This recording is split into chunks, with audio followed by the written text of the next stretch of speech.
Women, what's the biggest dating ICK you've ever experienced? After 6 months of being single, I finally caved and downloaded a dating app. 3 days in, I matched with Kieran. His photos weren't model material, but he had a nice smile and kind eyes that seemed genuine. We texted for a week before agreeing to meet up, and honestly, I was surprised by how easy our conversations felt. The first tiny red flag appeared when our server, this college-aged girl, accidentally spilled a little water while refilling our glasses. It wasn't a big deal at all, just a few drops on the table. But I noticed how Kieran's expression changed for a split second. He didn't say anything rude, but there was this flash of annoyance that seemed disproportionate. I brushed it off because everyone has pet peeves, right? And he recovered quickly, smiling at the server and saying it was no problem. As dinner progressed, I noticed he kept very meticulously arranging things on the table, like he'd adjust his silverware so it was perfectly parallel, and he'd wipe up any tiny crumbs immediately. Again, not necessarily a bad thing. Some people are just neat. But there was something about the intensity with which he did it that made me slightly uncomfortable. Still, the conversation was good, and I was having fun. After dinner, we decided to walk around downtown for a bit since it was a nice evening. As we were walking and talking, I mentioned my friend Chris, who had recently gone through a tough breakup. Kieran immediately asked if Chris was a man or woman. When I said she was a woman, he visibly relaxed. It struck me as odd, but I continued with my story. A few minutes later, I mentioned my friend Archer. And again, Kieran immediately interrupted to ask if Archer was male or female.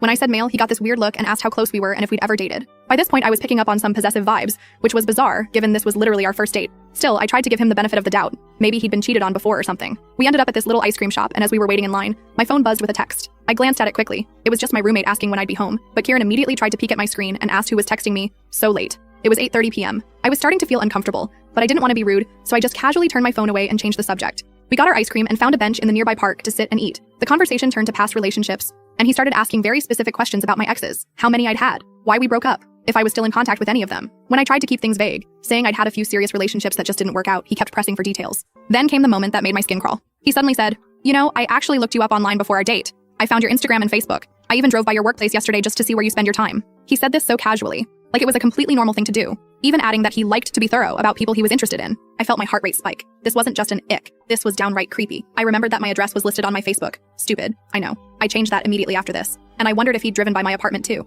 I tried to keep my expression neutral while my brain scrambled for an exit strategy. I mentioned that I had an early meeting the next day and should probably head home soon. As we walked back toward the restaurant where we'd left our cars, he kept talking about future dates. Not in a "I'd like to see you again" way, but in a "next Saturday we'll go to this place, and then the weekend after that we can do this" way, as if it was already decided that we were now dating exclusively. When we reached my car, he moved in for a kiss, and I awkwardly turned it into a side hug. His face darkened for a moment before he forced a smile and said, "Playing hard to get, huh? That's okay, I like a challenge." The way he said challenge made my stomach turn. I got into my car quickly, locked the doors, and watched in my rearview mirror as he stood there watching me leave. The really unsettling part? When I got to the first stoplight, I noticed headlights behind me that looked like his car. I made 4 random turns, and the car followed me through all of them. I ended up driving to the police station parking lot and sitting there for 20 minutes until the car finally drove past and disappeared. Kieran texted me the next morning saying he'd had a great time and asking why I went to the police station, confirming he had indeed followed me. When I didn't respond, he sent 12 more messages over the next 2 days, gradually escalating from, "Are you okay?" to, "You're being really rude ignoring me," to, "I deserve better than this treatment after I made so much effort." I blocked his number, locked down all my social media, and took a different route to work for the next 2